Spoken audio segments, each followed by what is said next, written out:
बिस्मिल्लाहिर्रहमानिर्रहीम, अस्सलाम वालेकुम। आप देख रहे हैं स्पोर्ट्स फ्लिक्स। मैं हूं हमजा शफीक। तो जनाब, इंतजार की घड़ियां खत्म हो गई। पाकिस्तान सुपर लीग का जो शेड्यूल है वो उनकी डेट्स अनाउंस कर दी गई। और आपको पता है कि पाकिस्तान सुपर लीग सीजन 11 के लिए रोड शो का इनेकाद पहले लॉर्ड्स में किया गया, हाउस ऑफ क्रिकेट जिसको कहा जाता है। उसके इसका इनेकाद किया गया न्यूयॉर्क में, अमरीकी सरजमीन पर इसका इनेकाद, और वो कामयाबी से इसका एक इनेकाद किया गया जिसमें कौमी क्रिकेटर्स भी मौजूद थे, एक्स क्रिकेटर्स मौजूद थे, हमारे लेजेंड्स मौजूद थे, मोहसिन नकवी साहब खुद मौजूद थे।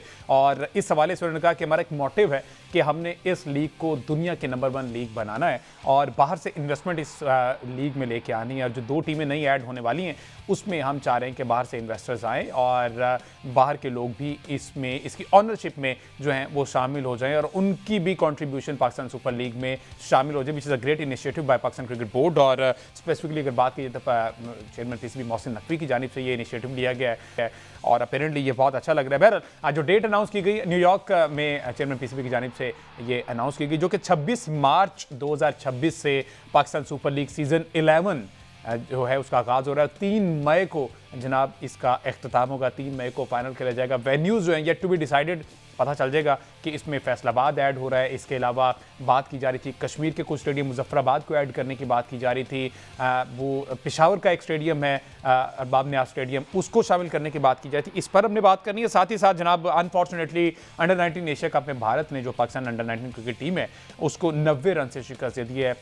इनिशियली ऐसा लग रहा था कि पाकिस्तानी जो बॉलर उन्होंने बड़ा अच्छा परफॉर्म किया, उन्होंने दबोच के रखा, वैभव सूर्यवंशी को अर्ली विकेट मिल गई, लेकिन कुछ उनकी पार्टनरशिप बिल्ड हुई जिसकी वजह से जनाब 240 रन बनाने में वो कामयाब हो गए। लेकिन अनफॉर्चुनेटली पाकिस्तान अंडर 19 टीम जो है वो जनाब 150 रन पर ही ढेर हो गई। उसके अलावा बड़ी खबर ये है, पल में तोला पल में माशा वाली, कि पाकिस्तान क्रिकेट बोर्ड की जानिब से टेस्ट कप्तान चांद मसूद को जो एक मजीद एक एक्स्ट्रा ओहदा दिया गया था, consultant international cricket and players affairs, वो पेशकश जो है वो वापस लेने का इम्कान है। वजूहात क्या हैं, क्यों इस तरह से किया जा रहा है, क्यों यहाँ पर हमें एक वो प्रॉपर रोड मैप नज़र नहीं आ रहा, क्यों सबको पता नहीं कि हमारी जो है डोमेन क्या है, सारी सूरत पर बात करेंगे। हमारे साथ मौजूद हैं senior sports analyst Ahmed Saeed साहब, इसके साथ साथ हमारे स्पोर्ट्स कॉरेस्पोंडेंट ट्रैक कुरैशी को लेने का, वो इस मामले पर बताएंगे हमें कि ये मामला चल कर आखिर। अस्सलाम वालेकुम अहमद जी। वालेकुम। सबसे पहले बात कर लेते हैं अहमद साहब, HPL PSL 26 मार्च से आगाज़ होने वाला है, इंतजार की घड़ियाँ खत्म हो गई हैं।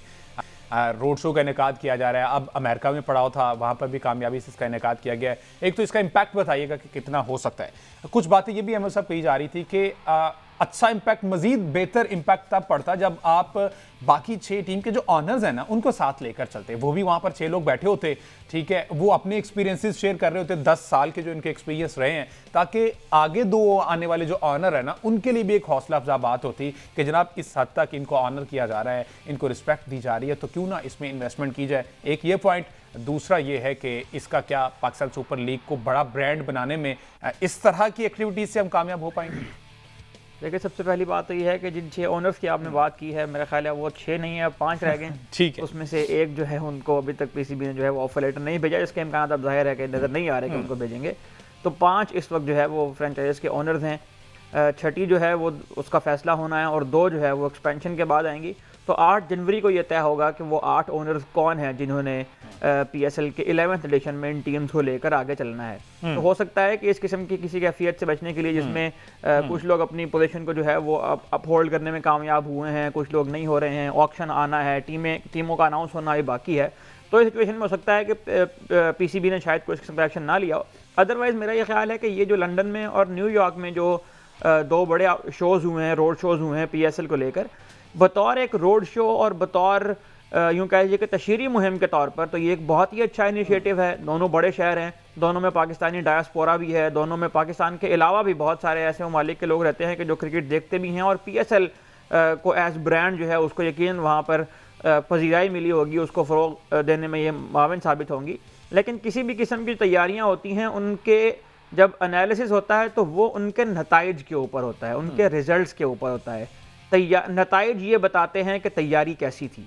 तो जब PSL 11 हो जाएगा, ये सारे ऑक्शन वाले मामलात हो जाएंगे, जितनी भी इन्वेस्टमेंट लाने की कोशिश की जा रही है बैरून मुल्क से, वो आ जाती है PSL के अंदर। उसके बाद जब ये चीज़ें फाइनलाइज हो जाएंगी तो फिर हमें इसको एनालाइज करने में आसानी होगी कि ये इन रोड शोज़ का फ़ायदा हुआ या नहीं हुआ। क्योंकि अभी बज़ाहिर तो हमें ये लग रहा है कि ये 2 बहुत कामयाब शो थे, एक लॉर्ड्स के अंदर और एक ये न्यूयॉर्क के अंदर, जहाँ पर पाकिस्तानी टीम के खिलाड़ी भी मौजूद थे, पाकिस्तानी टीम के जो साबिक कप्तान है वो भी मौजूद थे, लेजेंड्स भी थे, पीसीबी के साबिक चेयरमैन भी थे, तो एक अच्छा यानी जेल हुआ फार्मूला हमें वहाँ पर नज़र आया और एडमिनिस्ट्रेटिवली दोनों शोज़ बहुत अच्छे थे। कोताहियाँ हर जगह पर होती हैं, कमियाँ हर जगह पर होती हैं, लेकिन जब हम हर चीज़ के ऊपर बहुत ज़्यादा एनालाइज करना शुरू हो जाएं, बल्कि ओवर एनालाइज करना शुरू हो जाएं चीज़ों के ऊपर, तो फिर जाहिर है कि जब आदमी एनालिसिस करने बैठता है वो कोई ना गलती तो उसके ऊपर निकाल लेता है। कोई ना कोई तनकीद करने के लिए जो मवाद है वो हमारा मीडिया जाहिर है इस बात का माहिर है। तो मुझे ये लगता है कि अभी इट्स टू अर्ली टू से कि इसके नतायज क्या बरामद होंगे और इससे क्या हासिल होगा, क्या खोया क्या पाया की डिबेट मेरा ख्याल है PSL 11 का जो सीजन हो जाएगा 11th, उसके बाद फिर यह तय होगा कि पीसीबी ने इससे क्या अचीव किया। बज़ाहिर ये एक अच्छा आगाज़ इस सेंस में हो सकता है कि जो कि हम फॉरेन इन्वेस्टर लाना चाह रहे हैं, तो हमें बाहर के ममालिक के इन्वेस्टमेंट को और वहाँ के फैंस को अट्रैक्ट करने के लिए इस तरह कुछ चीज़ें करनी थी। तो ये एक अच्छा इनिशिएटिव है पीसीबी का, जिसकी मेरा ख्याल है तारीफ होनी चाहिए यकीनन। बिल्कुल ठीक है। अब मीनवाइल जो है वेन्यूज़ के वाले से कहा गया, फैसलाबाद का कह दिया गया, मुजफ्फराबाद का कह दिया गया, साथ ही साथ हैदराबाद का भी कह दिया, और नेशनल स्टेडियम कराची जो है उसकी अपग्रेडेशन का काम जो कि अभी भी चल भी रहा है और मीनवाइल वो तब तक कंप्लीट भी हो जाएगा, तो स्टेट ऑफ द आर्ट उसको स्टेडियम बनाने जा रहे हैं। ये जो 4 वेन्यूज़ की एडिशन है, फैसलाबाद ने साबित कर दिया, अभी सीरीज़ वहाँ पे हुई, उन्होंने कहा कि भाई क्राउड जो आता है ठीक है, अब वहाँ के मामला जो हैं वो क्या उस स्टैंडर्ड को, उस क्राइटेरिया को मीट कर पाएंगे। तो डू यू रियली थिंक दिसंबर अभी चल रहा है, मिड ऑफ दिसंबर में इस वक्त मौजूद है, जनवरी, फरवरी और 26 मार्च, हाँ मार्च, इन 3 महीनों में क्या इतना काम कर पाएंगे? Although when there is a will there is a way, तो वो हो सकता है, और मोहसिन स्पीड के नाम से ही मशहूर है, तो ये तो हमें पता है कि कर तो दिखाएंगे, लेकिन क्या वो कदाफी वाला करेंगे जिसकी बाद में छतें उड़ गई, जिसके बोर्ड्स उतर गए और बहुत सारे फ्लैशबैक जो हमें फ्लॉज नजर आए, वो हमें उसका सामना करना पड़ा? देखिए, सबसे पहली बात तो ये है कि मोहसिन नकवी साहब ने बहरहाल ये कॉन्फिडेंस तो कौम को दिया है ना कि लोग ये बात करना शुरू हो गए कि 2-3 महीने के अंदर ये काम हो सकते हैं। तो उन्होंने जो वादा किया था कि हम पाकिस्तान के अंदर चैंपियंस ट्रॉफी के मैचेस करवा कर दिखाएंगे, वो वादा उन्होंने पूरा किया। इसका मतलब ये है कि कज़ाफ़ी स्टेडियम भी इंटरनेशनल स्टैंडर्ड का स्टेडियम तैयार हुआ, तो वहाँ पर इंटरनेशनल मैचेस हुए ना। ऐसा तो नहीं हुआ कि मोहसिन नकवी साहब ने खुद कहा कि 4 मजदूर लगाओ यहाँ पे, कोई मतलब तख्ती लगाओ मेरे नाम के और मैच करवा दो। बाहर से टीम आई थी, उसने इंस्पेक्ट किया, तमाम इंटरनेशनल प्रोटोकॉल्स को पूरा किया गया, उसके बाद वहाँ पर जो है वो मैचेस हुए। और न सिर्फ ये कि वहाँ पर मैचेस के हवाले से बल्कि ब्रॉडकास्टिंग के हवाले से भी तमाम चीज़ें जो है वो बिल्कुल स्टेट ऑफ द आर्ट थी, बहुत शानदार किस्म का टूर्नामेंट वो करवाने में कामयाब हुए। तो ये जो मोहसिन नकवी साहब ने कौम को ये कॉन्फिडेंस दिया है कि हम 2-3 महीने के अंदर इतने बड़े बड़े मेगा इंफ्रास्ट्रक्चर्स को कंप्लीट कर सकते हैं, मेरे ख्याल है इस पर तो उनको दाद देनी चाहिए। दूसरी बात यह है कि जिन वेन्यूज़ की आप बात करें उनमें से मोस्टली वेन्यूज़ ऐसे हैं कि उनमें को बहुत ज़्यादा अपग्रेडेशन नहीं होनी है, उनको तज़ीन व आराइश का कुछ काम है जो होना बाकी है, उनको अपग्रेड इस सेंस में ज़रूर करना है कि वहाँ पर कराची के अंदर जो है वो विजिबिलिटी का मसला है, उसको हल करना है। कराची के अंदर पार्किंग के कुछ इश्यूज़ थे, स्टेडियम में फैंस की जो आमद है उसके हवाले से कुछ रुकावटें थीं, तो ये सारे काम वो हैं जो महीना, सवा महीना, 1.5 महीने के अंदर जो है ये काम हो सकते हैं। फैसलाबाद इंटरनेशनल मैचेस होस्ट भी कर लिए हैं, फैसलाबाद बिल्कुल रेडी है। जहाँ तक मुजफ्फराबाद की बात है, वो एक ऐसा वेन्यू है कि जहाँ पर ज़्यादा वक्त लग सकता है। अगर पीसीबी ने ये अनाउंस किया है कि वो इस PSL में वहाँ मैचेस कराएंगे, मेरा ख्याल है इस PSL में शायद वो यहाँ पर मैच करवाना इसलिए मुमकिन ना हो पाए कि अभी चूंकि पूरा एक यहाँ पर अब देखें पैरेलल IPL और PSL दोनों चल रही हैं, तो उसमें पीसीबी भी एक ऐसी स्टेट ऑफ कंपटीशन में है कि उसे बहुत सारे इश्यूज को एड्रेस करना है, ब्रॉडकास्टिंग को लेकर, और इसके अलावा जो इसकी ब्रांडिंग है टूर्नामेंट की, प्लेयर्स को अट्रैक्ट करना अपने जानिब, 2 टीमों का नया इजाफा, इसकी एक्सपेंशन, इस किस्म के सारे मामला के अंदर शायद इतना टाइम तो ना हो कि मुजफ्फराबाद के पूरे वेन्यू को जो है वो अपग्रेड किया जा सके। तो शायद इस विंडो में हमें वहाँ पर मैचेस देखने को ना मिले। फैसलाबाद एक अच्छा एडिशन हो सकता, यकीनन हो गया है, वहाँ पर इंटरनेशनल मैचेस शुरू हो गए हैं। कराची के अंदर गुज़श्ता PSL के मैचेस हुए हैं, तो वो भी कंसीडर ज़ाहिर किया जाएगा वहाँ पर। तो ये 5-6 वेन्यूज़ मिलाकर एक अच्छा इन्वायरमेंट यहाँ पाकिस्तान में क्रिएट किया जा सकता है। मुजफ्फराबाद के अलावा इस्लामाबाद के अंदर भी एक स्टेडियम को जो है वो तामीर करने की बातें जो है वो पीसीबी की जानिब से की जा रही हैं।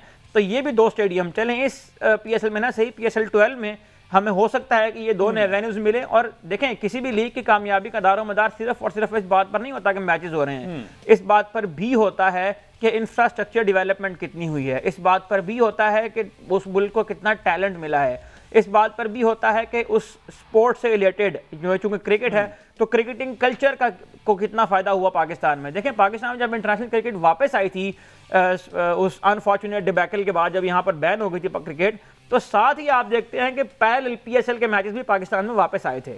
तो 5-6-7 साल के अंदर जो क्रिकेट का इंफ्रास्ट्रक्चर है वो रीडेवलप होना शुरू हुआ है, और अब न सिर्फ ये कि जो 4-5 हमारे इंटरनेशनल वेन्यूज थे हम वहां पर कंसिस्टेंटली मैचेस करवा रहे हैं, बल्कि इसमें ग्राउंड जो है मजीद ऐड भी हो रहे हैं। तो ये एक अच्छी बात है as far as development is concern. Team के नतायज क्या है, टीम हमारे टैलेंट मैनेजमेंट के क्या मामलात हैं, हमारे प्लेयर जो लीगों में खेल रहे हैं उनकी क्या कारकर्दगियाँ हैं, टीम जो हमारी पाकिस्तान की नेशनल टीम है उसकी क्या कारकर्दगी है, वो एक अलग चैप्टर है। लेकिन डेवलपमेंट के हवाले से अगर हम देखें, इंफ्रास्ट्रक्चर के हवाले से हम देखें, तो मेरा ख्याल है कि मोहसिन नकवी साहब being a non cricketing chairman of Pakistan cricket board, वो जितना उसके अंदर अपना इनपुट दे सकते थे मेरा ख्याल है कि वो दे चुके हैं। बिल्कुल ठीक है, और उसके रिजल्ट्स भी डेफिनेट सामने आ भी गए हैं, कुछ इन फ्यूचर मजीद इनहांस होकर हमारे सामने आएंगे। मुझे एक ब्रेक लेना, ब्रेक के बाद वापस आते हैं। तो ये जो शान मसूद वाला मामला है, ये क्या है, क्यों उनको अहदा देकर वापस ले लिया गया है, और इस तरह की बातें की जा रही है। एक ब्रेक के बाद स्टे विद अस।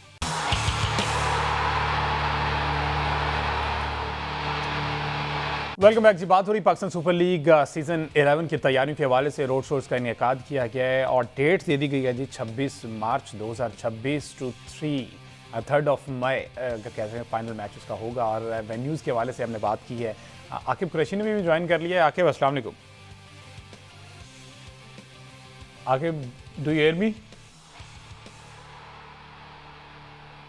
अच्छा, चलें आकिब से राता वाल करने की कोशिश करके इस पर हमने बात की है, फर्दर भी इस पर डिस्कशन करेंगे। मसले साहब, दूसरा जो बड़ा मामला था वो था जी शान मसूद को consultant international cricket and players affairs की जो दी गई पेशकश थी ना, वो वापस ले लिया। अभी तक तो वो कोई मामला सेटल भी नहीं हुआ था, अभी कोई ऐसी ज़रूरत भी नहीं पड़ी थी और वापस भी ले लिया गया। जब अभी काम हुआ ही नहीं है तो अच्छी बात है, काम किए बगैर ही उनको जो है उनको माजरत कर दी गई है। मामला हो क्या सकता है, वैसे तो हम आकिब से पूछेंगे भी। देखें, ये बात जब हो रही थी ना कि इनको ये ड्यूटी दी जाए, तो उस वक्त भी ये बात हो रही थी कि ये कॉन्फ्लिक्ट आ जाएगा, क्योंकि जाहिर है कि ये दो जिम्मेदारियां जो है वो कुल वक्ती जिम्मेदारियां हैं। आप इंटरनेशनल डोमेस्टिक क्रिकेट अगर पाकिस्तान की, इंटरनेशनल क्रिकेट अगर आपने पाकिस्तान के उसके उमूर देखने हैं और आपने पाकिस्तान की टेस्ट टीम की कप्तानी भी करनी है, तो जाहिर है कहीं ना कहीं कॉन्फ्लिक्ट तो बीच में आएगा। और कहा जा रहा है कि शान मसूद ने गालिबन खुद ही इससे मदद कर ली है और उन्होंने कहा है कि जो मसरूफियात है मेरी टेस्ट टीम के साथ, उसकी वजह से जो है वो मैं नहीं कर पाऊंगा ये काम। लेकिन मुझे ये समझ में नहीं आ रही कि कौन सी ऐसी मसरूफियात हैं पाकिस्तान टेस्ट टीम में कप्तान की, उस टीम के कप्तान की जिन्होंने साल में 4 टेस्ट मैच खेलने होते हैं। और जब ये साल में 4 टेस्ट मैच खेले जिस साल में, तो फिर लगता है कि बहुत ज़्यादा प्लेयर इंजर्ड हो गए हैं, बहुत ज़्यादा फटीग हो गई है, बहुत ज़्यादा क्रिकेट हो गई है, तो प्लेयर्स को जो है वो रेस्ट दे दें और इनको जो है वो कॉम्बिनेशन तब्दील करें, फास्ट बॉलर को रेस्ट दें वगैरह वगैरह, इस तरह की बातें यहाँ सुनने को मिलती हैं। तो मुझे नहीं पता कि वो कौन सी मसरूफियात हैं, क्योंकि अगर शान मसूद ने 4 टेस्ट मैच खेलने हैं और उन्होंने पाकिस्तान के डोमेस्टिक के अंदर जाकर भी प्लेयर तलाश नहीं करने हैं और उन्होंने किसी किस्म की कोई ऐसी कारकर्दगी, कोई ऐसी सरगर्मी नहीं रखनी है कि जिससे पाकिस्तान की टेस्ट टीम को, जिसके वो कप्तान हैं, जिसके वो सरखेल हैं, जो उनकी जिम्मेदारी है कि वो पाकिस्तान के लिए वो 11 तलाश करके लाएं जिसने पाकिस्तान को वर्ल्ड टेस्ट चैंपियनशिप जितवानी है, तो न जाने कौन सी ऐसी फिर मसरूफियात हैं जिनकी वजह से वो ये काम नहीं कर पाते हैं। आकिब कुरैशी ने भी ज्वाइन कर लिया। आकिब साहब, कोई आप तक पहुंची इतलात कि वो कौन सी मसरूफियात हैं जिनको जवाब बनाकर, रीज़न बनाकर जो है वो इन्होंने कहा कि, या इन्होंने कहा है या फिर पीसीबी ने माजरत कर ली, क्या मामला क्या है? देखिए हमजा, सबसे पहले तो शान मसूद की अगर बात करें तो जब ये बनाया था तो वही मामला जो था बड़ा गंभीर किस्म का था कि एक टेस्ट क्रिकेट जिसका आईसीसी टेस्ट चैंपियनशिप भी आपके जीतने का मिशन है, वो भी ख्वाब है जीतना आपका। और जिसना लास्ट ईयर टेस्ट चैंपियनशिप हमारी रही थी, हम आखिरी नंबर पे रहे थे, उस सारे सिनेरियो में कप्तान पे इतना बोझ डाल देना और उसको डायरेक्ट इंटरनेशनल बना देना कि वो सिर्फ अंग्रेजी अगर अच्छी बोल लेते हैं या उनके इंटरनेशनल ताल्लुकात अच्छे हैं तो वो उसकी वजह से इंटरनेशनल क्रिकेट हमारी बेहतर हो सकेगी, तो फैसला तभी गलत था। अब पाकिस्तान क्रिकेट बोर्ड की तरफ से फिलहाल इस मामले पर जो है बिल्कुल खामोशी है, किसी किस्म की जो है अपडेट नहीं दी जा रही, लेकिन खबरें यही सर्कुलेट कर रही हैं, कुछ सोर्सेज भी ये बता रहे हैं कि शान मसूद खुद भी जो है विलिंग नहीं है। यहाँ पर कायदे-ए-आज़म ट्रॉफी का जब फाइनल हुआ था लाहौर में, तो उस पर भी, उसके बाद भी जो है वो शान मसूद की पाकिस्तान क्रिकेट बोर्ड के कुछ बड़ों से जो है वो मुलाकात हुई थी अनऑफिशियली, और सोर्सेस ने ये भी बताया था कि वहां पर जो है शान मसूद ने अपनी बिजी शेड्यूल की वजह से और अपना फोकस जो है सिर्फ क्रिकेट पर रखने की वजह से जो है इस अहम ओहदे से जो है उसको टेकअप करने से इनकार कर दिया था। तो अभी उनका ऑफिशियली जो है वो अनाउंसमेंट तो हो गई थी, लेकिन सवाल फिर वही है कि फैसला वो वाला गलत था या ये वाला गलत है। तो ज्यादातर लोग जो आम फैंस हैं, क्रिकेट एनालिस्ट हैं, वो यही कह रहे हैं कि शान मसूद को लगाना उस वक्त वही गलत था, क्योंकि उस वक्त वो टेस्ट टीम के कप्तान के, और दुनिया में कहीं ऐसा नहीं हो रहा था। हम भी हैरान थे, आप लोग किन हैरान हुए होंगे है कि टेस्ट टीम का कप्तान अब डायरेक्टर इंटरनेशनल में बन गया कि वो टीम को जो है वो करेगा या अपने जो टीम के इंटरनेशनल टूर है उसको मैनेज करेगा। जब ये ऑफर की गई ये पोजीशन उन्हें, तो उस टाइम जो मास्टरमाइंड थे, अब उनके क्या तासुरात है कि अब शान ने खुद भी कह दिया कि मैं नहीं करना चाह रहा, वो भी कॉन्फ्लिक्ट ऑफ इंटरेस्ट भी अंदर आ गया, कुछ उनकी मसरूफियात भी अंदर आ गई, तो जिन्होंने ये सजेस्ट किया था उनकी अब क्या राय है और वो कौन साहब थे जिन्होंने ये जो है प्रपोजल पेश किया था? देखें हम इस वक्त पाकिस्तान क्रिकेट बोर्ड में कई अरस्तू बैठे हैं, कई साइंसदान बैठे हैं जो कि फैसला करने के बाद सोचते हैं कि हमने क्या फैसला कर लिया है। तो ये शान मसूद को बेसिकली चीज दी नहीं गई थी। कुछ चीजें होती हैं इस क्रिकेट बोर्ड में जबरदस्ती चलती हैं कि आपने ये रोल टेकअप करना है, तो वो टेकअप करना पड़ता है, दूसरे खिलाड़ी हो या कोई भी मैनेजमेंट में हो। तो शान मसूद को जब ये ऑफर की गई थी तो अगर वो इनकार करते तो आपका ख्याल था कि वो उनके इनकार के बाद उनके साथ क्या होना था? लेफ्ट साइड के शान मसूद ने जब डायरेक्टर इंटरनेशनल को, उनको सिर्फ ये पॉइंट उनका ये था कि पाकिस्तान क्रिकेट बोर्ड को लगता था कि शायद वो इंटरनेशनल लेवल पर पाकिस्तान को ज्यादा अच्छे तरीके से रिप्रेजेंट कर सकें, लेकिन सवाल फिर वहीं पर बनता था कि शान मसूद प्लेइंग 11 के कप्तान हैं, टेस्ट के कप्तान हैं, नई टेस्ट चैंपियनशिप का जो है वो सर्कल शुरू हुआ है। और शान मसूद से जब हमारी बात होती थी तो वो यही कहते थे कि यार मेरा फोकस इस वक्त सिर्फ और सिर्फ पाकिस्तान टेस्ट टीम के कप्तानी है कि मैं लीडिंग फ्रॉम द फ्रंट करूं और पाकिस्तान टीम को फतुहात दिलाकर इस बार जो है टेस्ट चैंपियनशिप का कम से कम फाइनल खिलवाऊं। तो फैसला तभी जिन्होंने मशवरे दिए होंगे या जिन्होंने लगाने का इनको इंतजार किया होगा वो ज्यादा अच्छे तरीके से जवाब दे सकते हैं। लेकिन अभी फिलहाल पाकिस्तान क्रिकेट बोर्ड की तरफ से ऐसा कुछ नहीं आ रहा, क्योंकि बोर्ड ये एक कंट्रोवर्शियल किस्म की जो थी वो तैनाती थी कि वही अब जिस टीम का कप्तान है वही अपने प्लेयर्स को जो है वो सिलेक्ट करेगा, इंटरनेशनल टूर्स के लिए उनके फाइनल करेगा कि किस प्लेयर ने जाना है किस प्लेयर ने नहीं आना।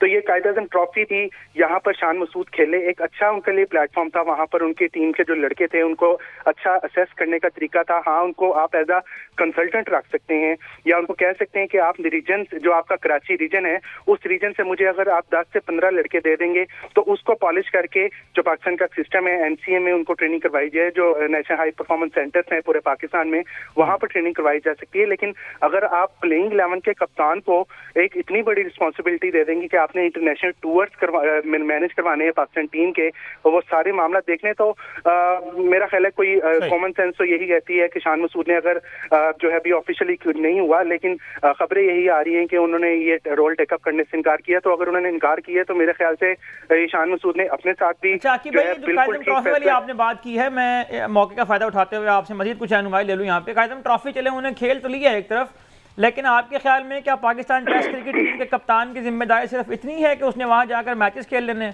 पाकिस्तान जो है वो 2-4 मैच खेलता है वर्ल्ड टेस्ट चैंपियनशिप के एक साल के अंदर, उसके अलावा ऐसी क्या मसरूफियात होती हैं पाकिस्तान टीम के टेस्ट टीम कप्तान की? अगर शान मसूद की बात की जाए ख़ास तौर पर, तो ऐसी क्या उनकी मसरूफियात होती हैं जिनकी वजह से उनको बहुत मसरूफ तस्वुर किया जाता है? मैं ये बात नहीं कर रहा कि ये फैसला ठीक था या गलत था, मैं सिर्फ ये बात करने की कोशिश कर रहा हूँ कि ये जो टेस्ट टीम की कप्तानी है, क्या आपके ख्याल में सिर्फ कायदम ट्रॉफी खेल लेने से इसकी जिम्मेदारी पूरी जाती है? देखिए अहमद, बात यह है कि जो फर्स्ट करें पाकिस्तान ने अगर इस सीजन में 2 टेस्ट मैचेस खेलने हैं तो ये 2 टेस्ट मैचेस की एफटीपी शान मसूद ने ऑब्वियसली नहीं बनाई, ना कोई कप्तान बनाता है, ये क्रिकेट बोर्ड पूरी एफटीपी लेके चलता है। और शान मसूद 12 दफा प्रेस कॉन्फ्रेंसेस में भी ये कह चुके हैं कि वी नीड टेस्ट क्रिकेट, हमें टेस्ट क्रिकेट ज्यादा खेलने को चाहिए, हम ताकि जो है हमारा टेम्परामेंट पॉलिश हो सके। दूसरी बात ये है कि दूसरा ओहदा भी आप देखें, दूसरा ओहदा जिसमें अब हम बात करें चेयरमैन पीसीबी मोहसिन नकवी की, बड़ी शानदार अंदाज से इस वक्त पाकिस्तान को भी लीड कर रहे हैं और पाकिस्तान क्रिकेट बोर्ड को भी लीड कर रहे हैं। दोनों बड़े होते हैं, उसके लिए फिर आप जितने बड़े होते हैं शान मसूद को उसके लिए मोहसिन नकवी जैसा टेम्परामेंट चाहिए कि जो दोनों बड़े जो है दोनों बड़ी चीजों को चला सकें।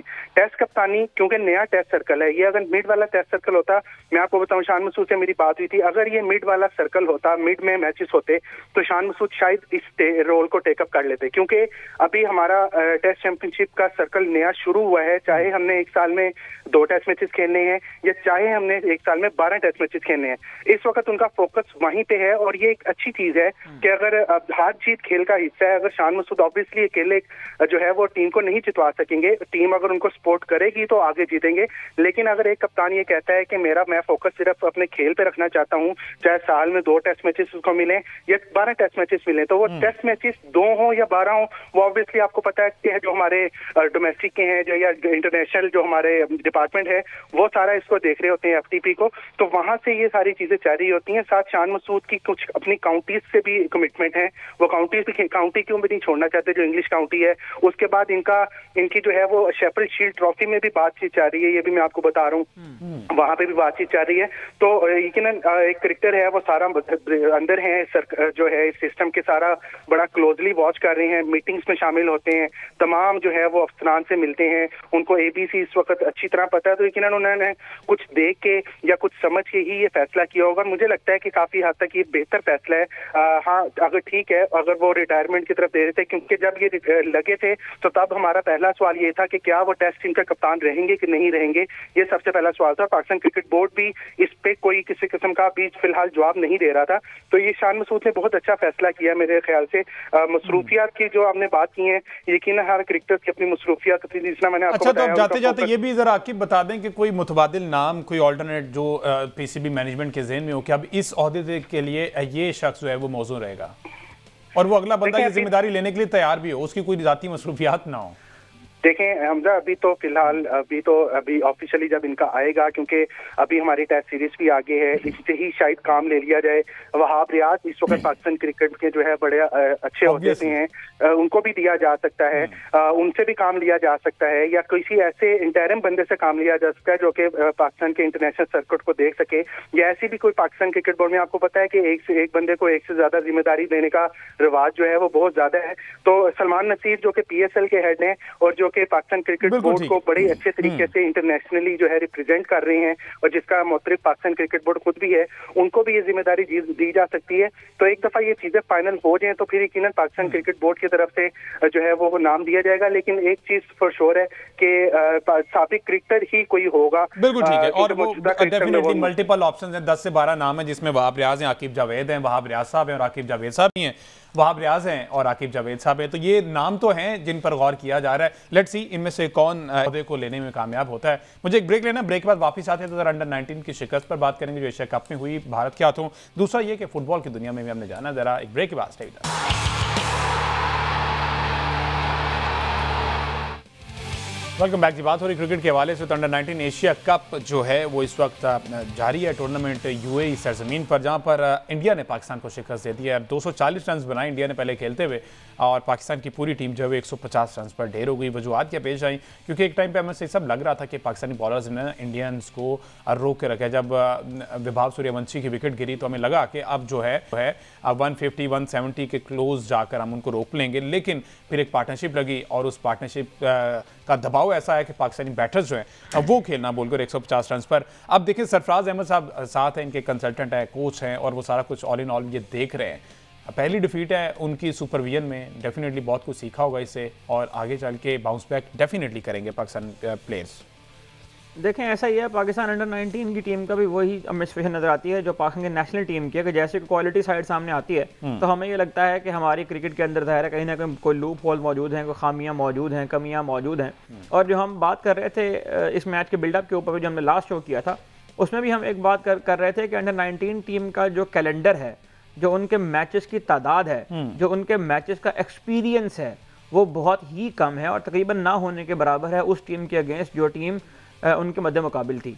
इंडिया के अंडर 19 टीम जो है वो कभी ऑस्ट्रेलिया से खेल रही होती है, कभी साउथ अफ्रीका से खेल रही होती है, कभी इंग्लैंड से खेल रही होती है, और हमारे यहाँ पे अंडर 19 का 3 डे क्रिकेट का इस बार टूर्नामेंट हुआ ही नहीं है। अच्छा, पाकिस्तान अंडर 19 टीम के जो टूर्स होते हैं, जो स्केड्यूल होने चाहिए, वो यहाँ के लोगों को पता ही नहीं है कि कैसे उनको शेड्यूल करना है, और अगर शेड्यूल करना है तो उसके क्या आउटकम देने हैं। मेरी इस बात पर गौर कीजिएगा, मैं ये कहना चाह रहा हूँ कि इनको ये पता ही नहीं है कि ये कैसे बनाए जाते हैं। ये तो एक डिफरेंट बात है ना कि बनाए हुए ना हुए, इंतजाम ठीक हुए नहीं हुए, टीम गई, टीम इनको आता ही नहीं है। इनसे ये जिसे कहता है ना कि एक स्किल का होना इंसान के अंदर, इनके अंदर ये स्किल पाया ही नहीं जाता सिरे से, जो डोमेस्टिक क्रिकेट चला रहे हैं पाकिस्तान की।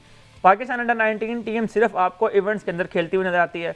पाकिस्तान अंडर 19 टीम जो है वर्ल्ड कप में चली गई, एशिया कप में चली गई, वहां पर जो उनका एक्सपोजर होना है इंटरनेशनल टीम्स के साथ, उस एक्सपोजर के साथ, उस एक्सपीरियंस के साथ वो इन टीमों के अगेंस्ट खेलती है। इसमें समटाइम वो ब्रेक थ्रू कर पाती है और समटाइम वो नहीं कर पाती है। कल अगर आपने इस मैच की कमेंट्री भी सुनी होती तो कमेंट्री के अंदर भी वो इस बात को पॉइंट आउट कर रहे थे, जो कमेंटेटर थे वहाँ पर बैठे हुए थे, पाकिस्तानी कमेंटेटर भी और गैर मुल्की कमेंटेटर भी जो वहाँ पर कमेंट्री कर रहे थे, वो ये कह रहे थे कि दोनों टीमों में मैच एक्सपीरियंस की बहुत वाज़ेह कमी नज़र आ रही है। पाकिस्तान के पास टैलेंट की कमी नहीं है। पाकिस्तान के पास अच्छे बैट्समैन भी हैं, अच्छे बॉलर भी हैं और अच्छे फील्डर भी हैं। ये पाकिस्तान ने राइजिंग स्टार एशिया कप में शो किया, बिल्कुल, और अंडर 19 टीम में भी जिस तरह से आगाज किया और जिस तरह से कल उन्होंने बॉलिंग की है, इस टीम में डेफिनेटली टैलेंट मौजूद है, इस टीम में पोटेंशियल मौजूद है। लेकिन पाकिस्तान में टैलेंट मैनेजमेंट का मसला है। पाकिस्तान में ये बड़ा मसला है कि टैलेंट को ग्रो किस तरह से करना है। पाकिस्तान में ये बड़ा मसला है कि एक प्लेयर को जो ग्रास रूट लेवल से आ रहा है उसको इंटरनेशनल लेवल तक पहुंचने में कौन कौन से लेवल से गुजारना है और उन लेवल्स के क्या आउटकम्स होंगे, उनके क्या प्लान्स होंगे, उनको कौन लोग सुपरवाइज करेंगे। ये वो बातें हैं जो ये लोग जानते ही नहीं हैं सिरे से, जो पाकिस्तान की डोमेस्टिक क्रिकेट को चला रहे हैं। उसका नतीजा यह सामने आया है कि इंडिया की टीम, जिसको पाकिस्तान ने 240 रन पर आउट कर लिया था उस पिच के ऊपर, जहां पर पार स्कोर 270 280 कहा जा रहा था, ये वो पिच थी जो ब्रिस्बेन से जिसकी मट्टी आई थी, ऑस्ट्रेलियन सॉइल की ये मट्टी थी। और पाकिस्तान के हिसाब से कप्तान सलमान बट ने कल इसकी जो है पिच रिपोर्ट भी वहां पर दी है। तो ये वो पिच थी जहां पर 260 270 का स्कोर जो है वो कहा जा रहा था कि कंपैरेटिव टोटल होगा। पाकिस्तान ने उससे कम स्कोर में इनको आउट कर लिया था।